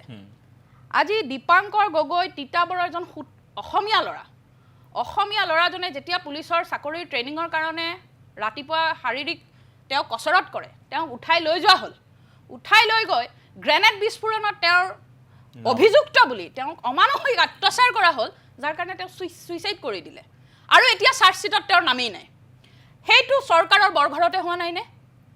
আজি মুখ্যমন্ত্ৰী ডাঙৰীয়াই এইবাৰৰ নহয়, তাৰ আগৰবাৰৰ ইলেকশ্যনত অৰ্ণমাই বৰা, মোৰ মা অৰ্ণমাই বৰা, মোৰ নিজৰ, এনেকৈ কৈ পেলাই এই যে কেছবোৰত তেওঁ যে খুব চিঞৰিছিলে, তেতিয়া তেওঁ কিন্তু সেই কেছটো ছল্ভ কৰিব নোৱাৰিলে। বিশেষ সম্প্ৰদায়ক মই ৰক্ষণাবেক্ষণ দিবলৈ নাযাওঁ, মোৰ কোনো অপৰাধীৰ লগত, যিকোনো জাত পাতৰ লগত মোৰ কোনো মতলবে নাই, মোৰ কোনো কথাই নাই। আমি য়ং জেনেৰেশ্যনৰ মানুহ, ইয়াত আমি হিন্দু মুছলিম কৰিবলৈ অহা নাই। পলিটিচিয়ানে সদায় পলিটিক্স কৰিব লাগে, ধৰ্মীয় কথা বতৰা ক'বৰ কাৰণে নামঘৰীয়া থাকে, মন্দিৰত পূজাৰী থাকে, মছজিদত তেওঁলোকৰ মৌলানা থাকে। আৰু এটা কথা, কংগ্ৰেছে 3টা চিটটো জিকিলে কাৰণে আমি তেওঁলোকক উৎসাহ দিয়া বুলি তেওঁলোকে ইমান মানে অশালীন মন্তব্য কৰিছে, যিবোৰক মোৰ মুখেৰে এতিয়া হয়তো কিছুমান নক'বলগীয়া শব্দ হয়তো ওলাই যাব, ইমান খং আছে আমাৰ ভিতৰত যে ইয়াত কংগ্ৰেছে যোৰহাটত জিকিলে, কংগ্ৰেছ ধুবুৰীত জিকিলে, কংগ্ৰেছ নগাঁৱত জিকিলে, তাত আমি উৎসাহ কেনেকৈ দিলোঁ বেলেগক? তোমালোকেতো 11খনত জিকিছা, তোমালোকে উৎসাহ দিছানে? আমি দিছোঁ। তাৰমানে 3খন জিকা কংগ্ৰেছ দলে উৎসাহ দিব পাৰে নে 11খন জিকা বিজেপি দলে উৎসাহ দিব পাৰে? তেওঁলোকে কোনো কথাত তেওঁলোকে ডেভেলপমেণ্টৰ কথা নাপাতে, ডেভেলপমেণ্টৰ কথা নাপাতে, তেওঁলোকে চৰকাৰৰ বৰঘৰত হৈ যোৱা ইন্দ্ৰাণী তহবিলদাৰ মৰি গ'ল তাৰ কথা নাপাতে, জোনমণি ৰাভাৰ কথা নাপাতে, অৰ্ণময় বৰাৰ কথা নাপাতে, দীপংকৰ গগৈৰ কথা নাপাতে, কিন্তু ক'ৰবাত যেতিয়া কিবা এটা হয় বিশেষ সম্প্ৰদায় বুলি আঙুলি টুৱাই এখিনিমান মানুহক তেওঁলোকে ইমানেই হিউমিলেট কৰিছে, কিন্তু নিৰ্বাচনৰ আগত গৈ পেলাই সেই মানুহখিনিকে হাতত ধৰি চুমা খায়। যেতিয়া হাতত ধৰি চুমা খায় মই এটা বিৰতি ল'ব লাগিব। ৰজাৰ কথা পাতে, নামাজৰ কথা পাতে, তেতিয়া কিন্তু সেই বিশেষ সম্প্ৰদায়ৰ দৰকাৰ হৈ পৰে।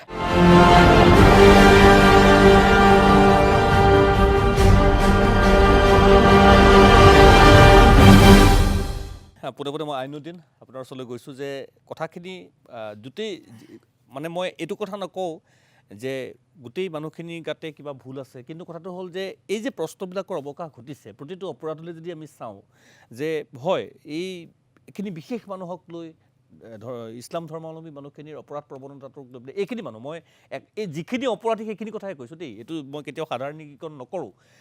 এই ক্ষেত্ৰত আপোনালোকে আপোনালোকৰ সভাপতিয়ে কৈ গৈছে যে অপৰাধী, কিন্তু তাৰ পিছতো কথা বতৰাবিলাক এনেকুৱা হৈ আছে। মই আপোনাক প্ৰথমতে ক'ব লাগিব, অসমৰ মুখ্যমন্ত্ৰী ডক্টৰ হিমন্ত বিশ্ব শৰ্মা মানসিক ভাৰসাম্য হেৰুৱাই পেলাইছে, আৰু পীযুষ হাজৰিকাটো আগতেই হেৰুৱাই পেলাইছে, কাৰণ তেখেতৰ কথাৰতো কোনো দাম নাই। জয়ন্তমলৰ কথা মই নকওঁৱে, আপোনালোকে জানেই একদম পাতল আৰু তৰল প্ৰকৃতিৰ মানুহ। এইবিলাক মন্ত্ৰী কিয় আছে আৰু এইবিলাক সাংবিধানিক পদত থাকি উচতনিমূলক বক্তব্য দিয়াৰ নৈতিক অধিকাৰটো তেওঁলোকৰ নাই, আৰু মন্ত্ৰীত থকাৰো তেওঁলোকৰ নৈতিক অধিকাৰ নাই। তাৰ মাজতো তেওঁলোকে আছে, কাৰণ ভোটৰ ৰাজনীতি, ভোট পাইছে, MLA হৈছে, মন্ত্ৰী হ'বই, চৰকাৰ থাকিবই 5 বছৰ। এই যে ক্ষমতাৰ যিটো দাদাগিৰি এওঁলোকৰ বা এই ক্ষমতাৰ যিটো দাম্ভিকতা তাকে প্ৰমাণ কৰিছে। কাৰণটো মই এইকাৰণে উল্লেখ কৰিব বিচাৰিছোঁ, আমাৰ এপছুৰ সভাপতি ডাঙৰীয়াই কৈছে দুধনৈৰ ঘটনাটো, দুধনৈৰ ঘটনাটো হোৱাৰ লগে লগে আমছুৱে অনুৰূপ ধৰণে প্ৰতিবাদ কৰিছে, যেনেকৈ এপছুৱে কৰিছে। অনুৰূপ ধৰণে আমি আৰক্ষী অধীক্ষক ডাঙৰীয়াক কৈছোঁ কঠোৰ শাস্তি হ'ব লাগে। জইণ্ট মিটিঙৰ কথা কৈছোঁ, জইণ্ট মিটিঙত আলোচনা হৈছে, গোটেই পৰিৱেশটো তাতে বেয়াৰ ফালে গতি কৰাৰ এটা আশংকাই দেখা দিছিলে। মানে কিবা এটা ঘটনা হ'লেই যে হিন্দু মুছলমান কৰিব বিচৰা হয়, এই কথাটোৱে আমি বুজি নাপাওঁ। ভাৰতীয় সংবিধানে আমাক এইবোৰ কথা শিকাইছে নেকি? আমাকতো এইবোৰ কথা শিকোৱা নাই। আজি মাজবাটৰ ঘটনা, মাজবাটৰ ঘটনা অতি জঘন্য ঘটনা। আমি আপোনালোকৰ জৰিয়তে কৈছোঁ, ঢেকীয়াজুলি হওক, মাজবাট হওক, আজি যিটো বৰচালাত যিটো ঘটনা হ'ল, এই ধৰণৰ ঘটনাবিলাক আলোচনা কৰিবলৈ আমাৰো লাজ লাগে, আমাৰো বেয়া লাগে। কাৰণ নাৰীক এই ধৰণৰ অত্যাচাৰ কৰাটো কোনোপধ্যে মানি লোৱা কথা নহয়। ধৰ্ষণকাৰীক ৰাজহুৱাভাৱে ফাঁচি দিব লাগিব, সভাপতি ডাঙৰীয়াই কৈয়ে গৈছে। মই ৰাজহুৱাভাৱে ফাঁচি দিয়াৰ কথাটো মই নকওঁ, মই এইটো ক'ম, অসমৰ মুখ্যমন্ত্ৰীৰ যদি সৎ সাহস আছে, তেখেত গৃহ বিভাগৰ মন্ত্ৰী, তেখেতে গৃহ বিভাগ চলাই আছে, তেখেতৰ এজনতো আৰু অহংকাৰী এজন DGP আছে। গতিকে তেখেতসকলে এই যে আইন কানুন ইমান যে এটাৰ পিছত এটাকে ঘটনা সংঘটিত হৈ আছে, তেওঁলোক যে ব্যৰ্থ হৈ আছে, তেওঁলোকে নৈতিক দায়িত্ব কেতিয়া স্বীকাৰ কৰিব আৰু এই অপৰাধীসকলক কিমান সময়ৰ ভিতৰত শাস্তি প্ৰদান কৰিব, সেই টাইম ফ্ৰেমটো বনাই দিয়ক। তেতিয়াহে আমি বুজি পাম যে তেওঁলোকে ক্ষমতাত থাকি, সংবিধানৰ দায়িত্বত থাকি তেওঁলোকে অপৰাধীক কঠোৰ শাস্তি দিছে। অপৰাধীক কঠোৰ শাস্তি দিয়াৰ কোনো ধৰণৰ প্লেনিং নাই, তেওঁলোকে অকল ৰাজনীতি। এতিয়া মই আপোনাক এটা কথা ক'ব বিচাৰিছোঁ, নগাঁৱত আপোনালোকে জানে ফৰেষ্টৰ বিষয়াই 2জন ভাতৃদ্বয়ক 0 দূৰত্বৰ পৰা গুলীয়াই হত্যা কৰিলে। অসমৰ মুখ্যমন্ত্ৰী সৎ সাহস কিয় নহ'ল সেই ঘটনাটোলৈ প্ৰতিক্ৰিয়া দিয়াৰ? বন বিভাগৰ মন্ত্ৰী চন্দ্ৰমোহন পাটোৱাৰীক কিয় প্ৰতিক্ৰিয়া দিয়াৰ সময় নহ'ল? অনুৰূপ ধৰণে আপোনাৰ লখিমপুৰত এই যিটো মাৰ্ডাৰ কেছ চলি আছে, এটাৰ পিছত এটা ইনভেষ্টিগেশ্যন, আজিলৈকে প্ৰকৃত অপৰাধীক গ্ৰেপ্তাৰ কৰিব পৰা নাই। সেই কথাবিলাকতো তেওঁলোকে নকয়। এটা জাতিক টাৰ্গেট কৰাটো সহজ কথা, এটা জনগোষ্ঠীক টাৰ্গেট কৰাটো সহজ কথা, হিন্দু মুছলমানৰ নামত ৰাজনীতি কৰাটো মানে সহজ কথা, কিন্তু মানুহক ন্যায় প্ৰদান কৰাটো যথেষ্ট কঠিন কাম। গতিকে আমি ভাবোঁ আপোনালোকৰ জৰিয়তে ক'ব বিচাৰিছোঁ অসমৰ মুখ্যমন্ত্ৰীক যে আপোনাৰ যদি ইমানে সব আপোনাৰ লগত আছে, আপুনি মানুহক ন্যায় প্ৰদান কৰক, আমাৰ কোনো আপত্তি নাই, কিন্তু আপুনি এই যে তুলঙা মন্তব্য কৰি আপোনাৰ পদৰ যিটো মৰ্যাদা এইটো লাঘৱ নকৰিব, আপোনাক আহ্বান জনাইছোঁ। চিৰঞ্জন দত্ত, বিষয়টো চেঞ্চিটিভ কাৰণে মই মাজত ইণ্টাৰেপ্ট কৰা নাই, আৰু মোকো যদি তেনেকৈ কৰিবলৈ দিয়ে ভাল পাম। মই এই অনুষ্ঠানৰ পৰা মাননীয় মুখ্যমন্ত্ৰী ডাঙৰীয়ালৈ অনুৰোধ জনাওঁ যে আমচুৰ যি দুজন নেতা, উপদেষ্টা আইনুদ্দিন ডাঙৰীয়া, ৰেজাউল কৰিম চৰকাৰ ডাঙৰীয়া, কংগ্ৰেছৰ প্ৰবক্তা নিয়োগ ডাঙৰীয়ানী, তেখেতলোকে যিটো কথা কৈছে যে শাস্তি দিয়ক, মাননীয় মুখ্যমন্ত্ৰী ডাঙৰীয়ালৈ ময়ো এজন অসমৰ নাগৰিক হিচাপে মই অনুৰোধ জনাওঁ, আপুনি ৰাজধৰ্ম পালন কৰি কঠোৰৰ পৰা কঠোৰতম শাস্তি দিয়ক। পাছত কিন্তু আপোনালোকে আজি ষ্টুডিঅ'ত যি ধৰণে কৈ গ'ল, পাছত যাতে আকৌ উল্টা মাৰি পিনি আপোনালোকে ধৰ্ণাত নবহে মুখ্যমন্ত্ৰী এইবিলাক কিয় কৰিলে বুলি। অসমৰ ৰাইজলৈও এইটো অনুৰোধ, আপোনালোকে এইটো অনুৰোধ কৰক, মুখ্যমন্ত্ৰী ডাঙৰীয়াই ৰাজধৰ্ম পালন কৰক। আইনুদ্দিন ডাঙৰীয়াই কৈ গ'ল লাওখোৱা বনাঞ্চলত দুজন ভাতৃদ্বয়ে গুলীয়াই মাৰিলে শূন্য দূৰত্বৰ পৰা। তেওঁ আৰু এটা কথা কৈ গ'ল, সংবিধানৰ দোহাই দি পিনি সাংবিধানিক কথা কিছুমান ইয়াতে ক'লে। সংবিধানতো এইটো বস্তু লিখা আছে যে যিবিলাক অভয়াৰণ্য, সেই অভয়াৰণ্যত ইলিগেলি কিবা কাৰণত যদি আহে, তাত শ্বুট এণ্ড চাইট অৰ্ডাৰটো অসমৰ কাজিৰঙা হওক বাকী যিকেইখন অভয়াৰণ্য আছে তাত সেইটো আছে। আৰু লাওখোৱা অভয়াৰণ্য যিহেতু বেদখলমুক্ত কৰি পিনে আঁতৰাইছিল, আৰু এই সময়খিনিত বানপানী আৰু পানী বহাৰ কাৰণে বনৰীয়া জীৱ জন্তুবিলাক একে জেগাত আহি থুপ খাই আছিলেই, আৰু সেই যিখিনি বন্ধৰ সময়ছোৱাত ইলিগেলি সেই দুজনে তাত সোমাইছিলে, তেওঁলোকে মাছমৰীয়া বুলি বহুতে কৈ আছে, মাছ মাৰিবলৈ কি কৰিবলৈ সোমাইছিলেতো কোনো গম নাপায়। তো তাত থকা গাৰ্ডে যিখিনি নিয়ম কানুনৰ ভিতৰত থাকে তেওঁলোকক গুলীয়ালত তেওঁলোক নিহত হ'ল। তেওঁলোক লাওখোৱা অভয়াৰণ্যত সোমালে কাৰণেহে গুলীয়ালে, তেওঁলোকৰ নিজৰ বাৰীত গৈ পিনি গুলোৱা নাই, আৰু এইটো সাংবিধানিক গণ্ডিৰ ভিতৰত থাকি পিনি ডিপাৰ্টমেণ্টে কাম কৰিছে। তাত আপুনি প্ৰশ্ন কৰা এইটো মই যুক্তি আছে বুলি মই নাভাবোঁ। 2 নম্বৰ কথা, নিয়োগ ডাঙৰীয়ানীয়ে কথাখিনি কৈ গ'ল, এইটো ৰাজনীতি কৰা সময় নহয়। মোৰো নিজৰ বাই ভণ্টি আছে, আপুনিও এগৰাকী মহিলা, কংগ্ৰেছে বা বিজেপিক 11টাৰ কাৰণে আপুনি যোৰহাটক লৈ যিখিনি কথা ক'লে, ডাঙৰানী মই চাওক, আপুনি কওঁতে মই একদম চাইলেণ্টলি শুনি আছোঁ, আপুনি উত্তৰ মই মনে মনে থাকিম। কংগ্ৰেছক কিয় টানিলে আপোনালোকে? কংগ্ৰেছৰ চৰিত্ৰটো কি চৰিত্ৰ? কেইদিনমানৰ আগতে সংবিধান বচাও বুলি টেটু ফালি চিঞৰি, এতিয়া কৈছে নেকি অপৰাধীক সুৰক্ষা কিন্তু দিয়ক? ৰাজীৱ গান্ধী আৰু ইন্দিৰা গান্ধী হাজাৰ হাজাৰ মানুহ জেলত ইমাৰ্জেঞ্চি দি সোমোৱাই গতিকে আপুনি কংগ্ৰেছৰ দুমুখীয়া নীতিটোৰ কথা ইয়াত নাপাতিব। এতিয়া আমি পাতি আছোঁ অসমৰ মহিলাসকলৰ বা অসমৰ বাই ভনীসকলৰ যিটো উৎপীড়ন চলিলে, এই উৎপীড়নটোত যিসকল মানুহ ইনভলভ হৈছে, মুখ্যমন্ত্ৰী ডাঙৰীয়াই একো ভুল কথা কোৱা নাই, আৰু মই ৰাজধৰ্ম মুখ্যমন্ত্ৰী ডাঙৰীয়াক ল'বলৈ কৈছোঁ। আৰু এজন নাগৰিক হিচাপে মই কওঁ, অসমৰ আমাৰ নাগৰিকসকলে নাগালেণ্ডৰ যিবিলাক নাগৰিক, তেখেতলোকৰ পৰা শিকিবলগীয়া বহু কথা আছে, আৰু সেইটো বস্তু শিকিব লাগে। মই কংগ্ৰেছলৈ অহাই নাই,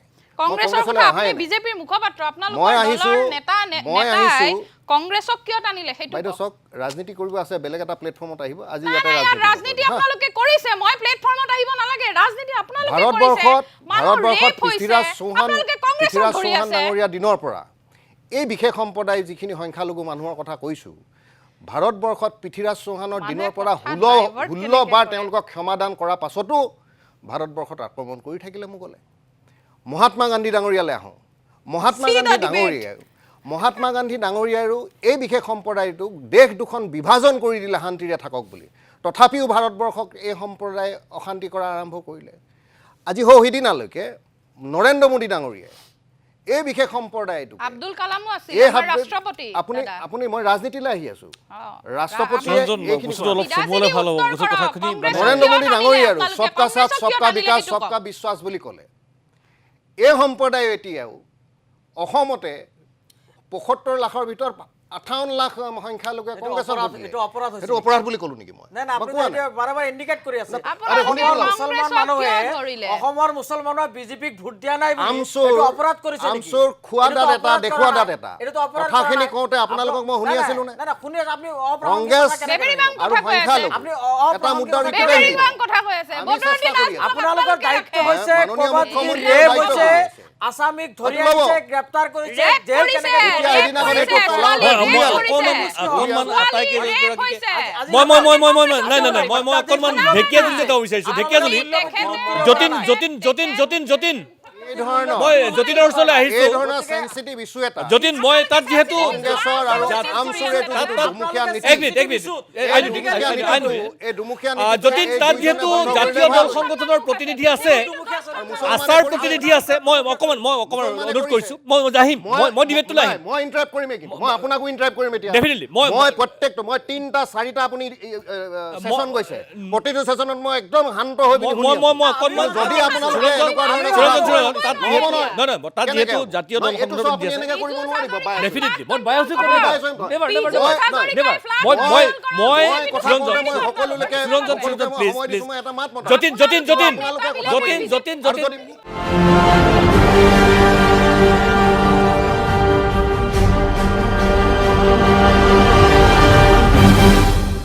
মই পোনে ঢেকীয়াজুলিলৈ যাব বিচাৰিছোঁ। মোৰ সতীৰ্থ যতীন আছে, যতীনৰ সৈতে আচ্ছা আৰু আছুৰ নেতৃবৰ্গ আছে। মই খুব চমুকৈ যতীন, তেখেতসকলে কি মত ব্যক্ত কৰিব বিচাৰিছে, যিহেতু ঢেকীয়াজুলিত এই ধৰণৰ ঘটনাক্ৰম চলি আছিল বুলি তেখেতসকলে মত ব্যক্ত কৰিছিল কালিৰ দিনটোত বা আজিৰ দুপৰীয়াৰ ভাগত। আৰক্ষী প্ৰশাসনৰ ক্ষেত্ৰত তেখেতসকলে ক'বলগীয়া কি আৰু কি মত ব্যক্ত কৰিব বিচাৰিব? যতীন ডেকা। হয়, নিশ্চয়ভাৱে সুনীল ভূঞা, মই এই মুহূৰ্তত উপস্থিত আছোঁ ঢেকীয়াজুলিত আৰু মোৰ সৈতে আছে দল সংগঠনৰ প্ৰতিনিধি। ৰাজ্য জোকাৰি যোৱা নাবালিকা যি ধৰ্ষণ, শিশুৰী ধৰ্ষণ কাণ্ডৰ ওপৰত মন্তব্য দাঙি ধৰিব প্ৰথমেই অসম চাহ জনজাতি ছাত্ৰ সন্থাৰ কাৰ্যবাহী সদস্য মোহন তাঁতী। কি মন্তব্য প্ৰকাশ কৰিব? প্ৰথম কথা তাৰমানে আজি আমি যিটো পেনেলত বহিছে ৰাজনৈতিকসকল মানে ৰাজনীতিকবিদসকল, তেখেতসকলৰ যি মন্তব্য সেইটো ৰাজনীতিকৰণৰ নিচিনা মন্তব্য হৈছে আৰু যাক নেকি আমি দুখ পাওঁ। আজি আমি উঠি অহা প্ৰজন্মৰ যুৱ হিচাপে আমি দুখ পাওঁ। আমি বিচাৰিছিলোঁ কেনেকুৱা যে আজি যিসকলৰ ধৰ্ষণ হৈ গ'ল, সেই ধৰ্ষণ হৈ যোৱা কিশোৰীসকলক আইনীভাৱে কোনে সহায় কৰিব? আজি যদি সেই মানে পেনেল লিষ্টত বহি থকা তেখেতসকলে যদি ক'লে হয় যে মই আইনীভাৱে সহায় কৰিম, তেতিয়া আমি ভাল পালোঁ হয়। যদি ক'লে হয় যে প্ৰশাসনে তাৰমানে পুলিচ বিষয়াসকলে CD ৰিপৰ্ট বনাওঁতে যাতে ধুনীয়াকৈ বনাব পাৰে তাৰ ওপৰত নজৰ ৰাখিম বুলি ক'লে তেতিয়া বেছি ভাল লাগিলে হয়। যদি যিজন তাৰমানে মেডিকেল অফিচাৰে মানে স্বাস্থ্য পৰীক্ষা কৰে, তেখেতে যাতে কোনো ভুল কৰিব নোৱাৰে বা তেনেকুৱা ধৰণৰ কোনো যাতে ভুল ৰিপৰ্ট নাহে, তাৰ বাবে যদি কোনোবাই চকু ৰাখিম বুলি ক'লে আকৌ ভাল পালোঁ হয়। ঠিক তেনেকুৱা ওকালতি কৰাসকলক যদি কোনোবাই চকু ৰাখিলে হয় তেতিয়া বেছি ভাল লাগিলে হয়। এইকাৰণে আমি বিচাৰিছোঁ কি অসমখনৰ আজি তাৰমানে যি ৰাজনীতিকৰণ চলি আছে, আচলতে আমাৰ উঠি অহা কিশোৰীসকল, আজি ছাত্ৰীসকলৰ ওপৰত যেনেকুৱা ধৰণৰ ধৰ্ষণৰ নিচিনা তাৰমানে ঘটনা ঘটি গৈ আছে, সেইটোত আমি দুখ পাইছোঁ। আৰু আগন্তুক দিনত আমি বিচাৰিম যে অসমৰ মাননীয় মুখ্যমন্ত্ৰী ডাঙৰীয়াই পুলিচ বিভাগ যিটো আছে, বিভাগৰ যিসকল আয়ো থাকে, CD ৰিপৰ্টটো যাতে কটকটীয়া কৰিব পাৰে। আমি কোৱা নাই যে তেখেতসকলে ভুল ৰিপৰ্টটো কৰক, কিন্তু এটা সঠিক ৰিপৰ্ট যাতে দিব পাৰে। ঠিক তেনেকুৱা মেডিকেল তাৰমানে আমি যিটো পূৰ্বৰ অভিজ্ঞতা, সেই অভিজ্ঞতাৰ কাৰণে ক'বলৈ বাধ্য হৈছোঁ। নহ'লে আমি বেলেগ কথা ক'ব পাৰোঁ, কিন্তু সেইবিলাক নকওঁ। যিবিলাকে ওকালতি কৰে, সেই ওকালতি কৰাৰ সকলৰ ভিতৰতো আমাৰ সমাজৰে মানুহ তেখেতসকলে, আমি তেখেতসকলকো অনুৰোধ জনাইছোঁ যিসকলে তাৰমানে এই তাৰমানে দুষ্কৃতিকাৰী বা ধৰ্ষণকাৰীসকলৰ তেখেতসকলৰ হৈ ওকালতি কৰিব নালাগে। আৰু দ্বিতীয় কথা, মেডিকেল অফিচাৰ যিজন থাকে, স্বাস্থ্য পৰীক্ষা কৰে, তাৰমানে মই তাৰমানে ক'ব নালাগে, বিগত সময়ছোৱাৰ আমাৰ সৰস্বতী পূজাত ঢেকীয়াজুলিতে ঘটনা ঘটি গৈছিল। গোটেই ৰাতি উৰে নিশা 5জনে ধৰ্ষণ কৰাৰ পিছত মানে মেডিকেল অফিচাৰে চিমেণ্ট নোপোৱা বুলি যেতিয়া কৈ দিছিলে, আমি তেতিয়া মানে আচৰিত হৈছিলোঁ। আৰু আমি তেতিয়া মানে পুলিচ বিভাগৰ লগতো যোগাযোগ কৰিছিলোঁ যে এইটো কেনেকুৱা ধৰণৰ, হাউ কেন ইট পচিবল। কিন্তু কি কৰিব, আমাৰ তাততো হয়তো একো তথ্য নাই। সেইকাৰণে আমি সমাজৰ প্ৰত্যেকটা শ্ৰেণীৰ লোকে দল সংগঠন অনুষ্ঠান প্ৰতিষ্ঠান সকলোৱে ৰাজনীতিকবিদসকলকো আপোনালোকক কৈছোঁ আপোনালোকে মানৱ সম্পদ আপোনালোকে মানুহ আমাৰ সমাজটোক অসমক মানে ভালকৈ চলাই ল'বৰ কাৰণে আপোনালোকৰো দায়িত্ব আছে আৰু সেইকাৰণে অনুৰোধ জনাইছোঁ সকলোৱে ৰাজনীতি প্ৰথমে বাদ দিব লাগিব এই ধৰ্ষণত ৰাজনীতি কৰি মানে হিন্দু মুছলিম কিবা কৰি থাকি এইবিলাক লাভ নহ'ব অসমখনক শান্তি ৰাখিবৰ কাৰণে প্ৰত্যেকৰে দায়িত্ব আছে আৰু নিজাববীয়া দায়িত্ব পালন যদি চবে কৰি যায় পুলিচ প্ৰশাসনে যদি কৰে মেডিকেল অফিচাৰে যদি কৰে ওকালতি কৰা সকলে যদি কৰে আমি দল সংগঠনে আমি ৰাজপথত আহিব নালাগিব আৰু ন্যায় পাব যতীন আৰু কোন আছে আপোনাৰ লগত যতীন ডেকা আৰু কোন আছে আচলতে প্ৰথম কথাটো হ'ল যিটো বিষয়ক লৈ পেলাই আলোচনা কৰি আছে ইয়াতে এইখিনি সময়ত বদৰুদ্দিন আজমল ৰাহুল গান্ধী নৰেন্দ্ৰ মোদী বিজেপি কংগ্ৰেছ এইবিলাক বিষয়ৰ ওপৰত আলোচনা হ'ব নালাগে এই সমগ্ৰ বিষয়বিলাক এটা হৈছে চিলেবাছৰ বাহিৰৰ এটা বিষয় আমি সকলোৱে এটা কথা আমি জানো যে ৰাজনীতি আচলতে ধৰ্মৰ বাবে নহয় ধৰ্ম আচলতে উপাসনাৰ স্থলী সেইটো কাৰণে আমি যিসকলে ৰাজনীতি কৰিছে আমি তেওঁলোকক এটা আহ্বান জনাব বিচাৰিছোঁ যে এইবিলাক বিষয়ক লৈ পেলাই আপোনালোকে ৰাজনীতি নকৰিব তাৰ সমান্তৰালকৈ এইখন চৰকাৰৰ প্ৰতিনিধি বহি আছে আমি ৰজাঘৰক এটা আমি আহ্বান জনাবলৈ বিচাৰিছোঁ যে আপোনালোকে আঁচনি দিছে আমাৰ আই মাতৃ বাই ভনীসকলক আঁচনি দিছে লাখপতি বাইদেউ বনাইছে নিযুত মইনা বনাইছে ভাল কথা আঁচনি দিছে ভাল আমি সেয়া আদৰণি জনাইছোঁ কিন্তু আমাৰ ছাত্ৰীসকলক আমাৰ নাৰীসকলক আপোনালোকে সুৰক্ষা দিয়াৰ ব্যৱস্থাটো চৰকাৰৰ ঢেকীয়াজুলিৰ যিটো ঘটনা সংঘটিত হ'ল মাজবাটৰ যিটো ঘটনা সংঘটিত হ'ল এই ঘটনাৰ পিছত আমি দেখিবলৈ পাইছোঁ যিবোৰ অভিযুক্ত আছে সেই অভিযুক্তসকলক কেৱল মাজবাট আৰক্ষীয়ে বুকুত গৈ তেওঁলোকক বুকুত গুলোৱাৰ পৰিৱৰ্তে তেওঁলোকৰ ভৰিত গুলিয়াইছে কিয় যেতিয়া অসমৰ জাতীয় জীৱনৰ যেতিয়া সংগ্ৰাম আৰম্ভ হয় কা আন্দোলনৰ সময়ত কি হৈছিলে ছেম ষ্টেফাৰ্ডৰ নিচিনা ফুলকমলীয়া ডেকা ল'ৰাক তেওঁলোকক আচলতে বুকুত গুলিয়াইছিলে মূৰত গুলিয়াইছিলে কিন্তু অসম আৰক্ষীৰ সাহস নাই নেকি তেওঁলোকে কেৱল হাতে ভৰি যে গুলিয়াইছে তেওঁলোকক আমি এটা কথাই কৈছোঁ অপৰাধীৰ কোনো ধৰ্ম নাই অপৰাধীৰ কোনো জাতি নাই নিশ্চয় যতীন মই আপোনাক ধন্যবাদ জনাইছোঁ মই আপোনাৰ ওচৰলৈ আহিম মই পাছত পইণ্টটো হেৰি হৈ যাব পাছত সময় নাই কিন্তু নহয় মই সেইকাৰণে মই 2 মিনিটৰ কথা 2 মিনিট নাই তাঁতী ডাঙৰীয়া মানে ঠিক আছে যিখিনি পাৰোঁ মই কৈ দিওঁ আপুনি কাটি দিব সময়ত মই ইয়াতে ৰাজনীতি কৰিবলৈ অহা নাই মই স্পষ্টকৈ কৈছোঁ মুখ্যমন্ত্ৰী ডাঙৰীয়াই এখেতলোকে যিটো কৈছে মানে ক্ষিপ্ৰভাৱে কৰি পিনি কঠোৰতম শাস্তি দিয়ক ময়ো সেইটো কৈছোঁ ৰাজধৰ্ম পালন কৰক মুখ্যমন্ত্ৰী ডাঙৰীয়াই নাগৰিক হিচাপে আপোনালোকে যিটো কথা কৈছে আমি আইনী সাহাৰ্য দিম আমুক দিম তামুক দিম ডক্টৰে এইটো কৰক মই সেইকাৰণে কৈছোঁ যে নাগালেণ্ডৰ যিবিলাক নাগৰিক তেখেতলোকৰ যিটো স্থিতি সামাজিক ব্যৱস্থা মানে উচ্ছৃঙ্খল হ'লে প্ৰতিজন নাগৰিকে নাগালেণ্ডত যি ধৰণৰ দৃষ্টান্তমূলক ষ্টেপ লয় সেইধৰণে আমাৰ মানুহখিনিও কৰিব লাগিব মই এজন নাগৰিক হিচাপে কৈছোঁ মই বিজেপিৰ প্ৰবক্তা হিচাপে কথাটো ক'বলৈ অহা নাই মই আগৰখিনি কথাটো মই যিখিনি কৈছোঁৱেই আৰু এটা কথা কৈ দিওঁ ঢেকীয়াজুলিৰ পৰা তাঁতী ডাঙৰীয়া নহয় আৰু এজন যিজনে বক্তব্যটো ৰাখিলে আপুনি যিটো কথা ক'লে ধৰ্মীয়কৰণ নকৰিব বুলি মুছলমান সমাজৰ বহুখিনি ভাল মানুহ আছে এইটো কোৱা নাই যে সকলো মুছলমান মানুহ বেয়া কিন্তু ধৰ্মীয় হিচাপে যদি আপুনি মুছলমান সমাজৰ যিখন ধৰ্মগ্ৰন্থ তাত কাফেৰ মানে অনা মুছলমানসকল কাফেৰ মানে তেওঁলোক শত্ৰুৱেই কিন্তু হিন্দু ধৰ্ম বা অন্যান্য ধৰ্মগ্ৰন্থ এইটোত আপুনি বসুধৈৱ কুটুম্বকম বুলি কয় এইটো সাম্প্ৰদায়িক নহয় এইটো সঁচা কথা কয়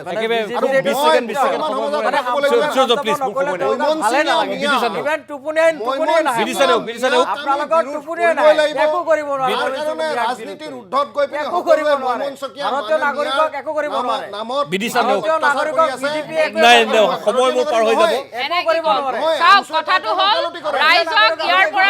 কংগ্ৰেছে ৰাজনীতি কৰা নাই বিজেপিয়ে নিজৰ ব্যৰ্থতা ভাঙিবৰ কাৰণে কংগ্ৰেছে এই ৰেপৰ দৰে ঘৃণনীয় হত্যাকাণ্ডৰ লগত কংগ্ৰেছক আৰু হিমন্ত বিশ্ব শৰ্মাৰ বিজেপি চৰকাৰখনে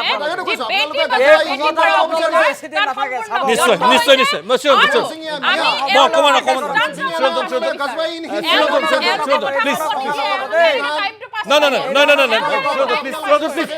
মই আটাইকেইজনে কৈছোঁ যে মই বাইদেউ আপোনাৰ ওচৰলৈ আহিছোঁ শেষত আপুনি ভাবেনে এনে প্ৰেক্ষাপটত নিৰ্যাতিতাই ন্যায় পাব এনেকুৱা প্ৰেক্ষাপটত নিৰ্যাতিতাই ন্যায় নাপাব আমি প্ৰত্যেকেই ভাবিব লাগিব যে আমি ৰাজনৈতিক সেইটোৰ পৰা উৰ্ধত যাব লাগিব আৰু আমি মন দিব লাগিব যে কেনেকৈ পুলিচ উকিল আৰু আদালতত চিকিৎসক আদালতৰ যোগেদি আমি সাক্ষ্য প্ৰমাণৰ ভালকৈ ব্যৱস্থা কৰিব পাৰোঁ আৰু যাতে কেছ এটা হৈ যোৱাৰ লগে লগে আমি গাপ নিদি পেলাই লগে লগে এফআইআৰ কৰিব পাৰোঁ কাৰণ এফআইআৰ কৰাৰ লগে লগেহে ভিক্টিমক মেডিকেলি এক্সামিন কৰিব পৰা যাব যদি 2-3 দিন পিছত যায় 48 ঘণ্টা পাৰ হৈ যায় একো প্ৰমাণ নাপায় মই সকলোকে ধন্যবাদ জনাইছোঁ আৰু এটা কথা ঠিক মই পুনৰবাৰ কৈছোঁ যে আমি যদি অকণমান যদি ৰাজনীতিৰো ৰং সানি পেলাই যদি আলোচনাটো লওঁ তেতিয়াহ'লে কেতিয়াও এইটো শেষ নহ'ব কিন্তু সেয়া এইটো কাৰোৰে আমি বিৰোধ কৰিব কাম্য লাগিব, নহয় সকলোৱে কৰিব লাগিব। হত্যাকাৰী ধৰ্ষণকাৰী কোনো ধৰ্ম ভাষা থাকিব নোৱাৰে তেওঁলোক অপৰাধী আৰু দৃষ্টান্তমূলক শাস্তি পাব লাগিব আইনে নিজৰ মতে কাম কৰিব লাগিব আৰু সকলো